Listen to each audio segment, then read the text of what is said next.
எல்லோரும் எப்படி இருக்கீங்க? நான் ரொம்பவே நல்லாயிருக்கேன்.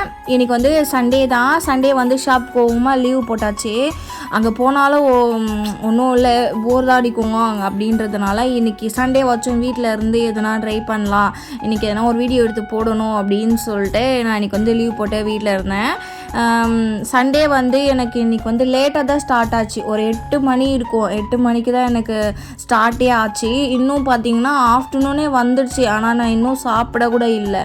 சரி, இப்போ தான் ரெடி பண்ணவே போகிறேன். எப்போவுமே சண்டே பார்த்திங்கன்னா லேட்டாக தான் ஸ்டார்ட் ஆகும். ஏன்னா லீவு, மற்ற நாள்லாம் காலையிலே எழுந்திருக்கிறோம், ஸ்கூலுக்கு அனுப்புகிறோம், அதுவே கரெக்டாக இருக்கும். அப்புறம் நம்ம கிளம்பி ஷாப்புக்கு போகிறோம், அப்புறம் நைட்டு 7 மணிக்கு வரும். அதே ரொட்டீன் தான். அப்படியே 7 மணிக்கு வந்து சாப்பாடு ரெடி பண்ணுறோம், சாப்பிட்றோம், அப்புறம் ஃபோனை பார்க்குறோம், அப்புறம் தூங்குகிறோம். இப்படியே போயிட்டுருக்கிறதுனால ஒரே போரிங்காக இருக்குது. அதனால் சண்டே வந்து லீவ் போட்டு இன்றைக்கி எதனா ஒரு வீடியோ எடுத்து லாங் வீடியோவாக போடலாம் அப்படின்னு சொல்லிட்டு தான் இன்றைக்கி வந்து வீடியோ எடுத்துகிட்டு இருந்தேன். இன்றைக்கி வந்து நம்ம வீட்டில் வந்து சண்டே ஸ்பெஷல் பார்த்திங்கன்னா காளான் அண்ட் வெஜிடபிள்ஸ் போட்டு பிரியாணி மாதிரி தான் ரெடி பண்ணிகிட்டு இருந்தேன். ஆனால் இந்த சண்டே வந்து வெரி போரிங் தான். நான்வெஜ் இல்லைனாலே போரிங் தான் அப்படின்னு தான் சொல்லணும். ஏன்னா எனக்குலாம் நான்வெஜ் இல்லைனாலே செம்ம கடுப்படிக்கும். அந்த சண்டே வந்து ஒரு ஃபுல்ஃபில் ஆன மாதிரியே இருக்காது. சரி, ஓகே, என்ன பண்ணுறது, இன்றைக்கி வந்து நம்மளுக்கு இதுதான் அப்படின்னு எழுதியிருந்தால் அதை யாராலையும் மாற்ற முடியாது இல்லையா? அதனால தான் செய்கிறதுக்கு ஸ்டார்ட் பண்ணிட்டேன். பாப்பா வந்து என்னை தூக்கு, நானும் பார்க்குறேன் அப்படின்னு சொல்லிட்டு சொன்னதுனால அவளை தூக்கி மேலே உட்கார வச்சாச்சு. அப்புறம் கொஞ்சம் கொஞ்சமாக அவள் வந்து எனக்கு நிறைய ஹெல்ப் பண்ணிட்டு இருந்தம்மா, நான் செஞ்சு தரேம்மா, நான் போடுறேன் அப்படின்ற மாதிரிலாம் சொல்லியிருந்தேன். சரி, நீ தக்காளியை மட்டும் போடு சொல்லிட்டு சொல்லியிருந்தேன். அதுவே பயந்துட்டு நான் எங்கே சூடுகிடு வச்சுப்பாளோ அப்படின்னு சொல்லிட்டு அப்புறம் அதை மட்டும் போட்டுட்டு அதுக்கப்புறம் காளானை பார்த்து இது என்னது அப்படின்லாம் நிறைய கொஸ்டின்லாம் நிறைய கேட்பாங்க. இசைமா வந்து நிறைய கேட்பாங்க.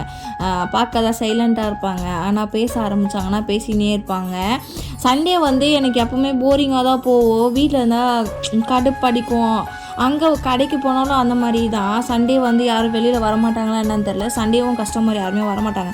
சரி, சண்டே வீட்லையாச்சும் இருக்கலாம் அப்படின்னு சொல்லிட்டு தான் இன்றைக்கி வந்து லீவ் போட்டு வீட்டில் இந்த மாதிரிலாம் ரெடி பண்ணிகிட்டு இருந்தேன். அப்புறம் காலையிலே வந்து பாப்பா வந்து ரோஸ் மில்க் கேட்டிருந்தா பெரியவன்.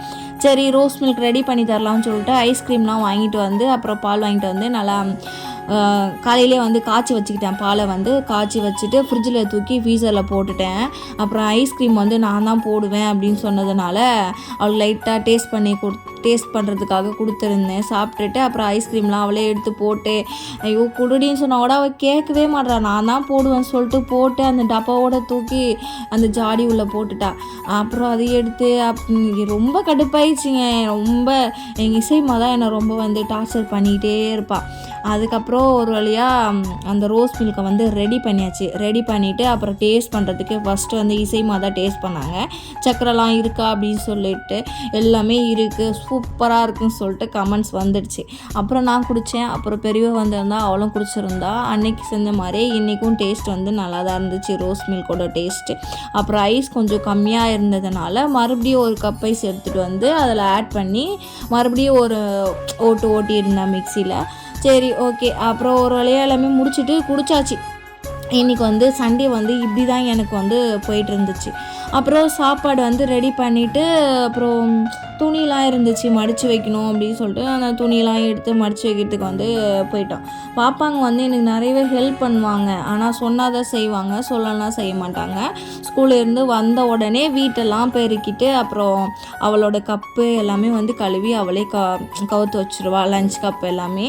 அப்புறம் சின்னவர் வந்து கீழே என்னென்ன பொருளெலாம் இருக்கோ அந்த பொருளெலாம் எடுத்து வைக்கிறது வந்து அவரோட வேலை.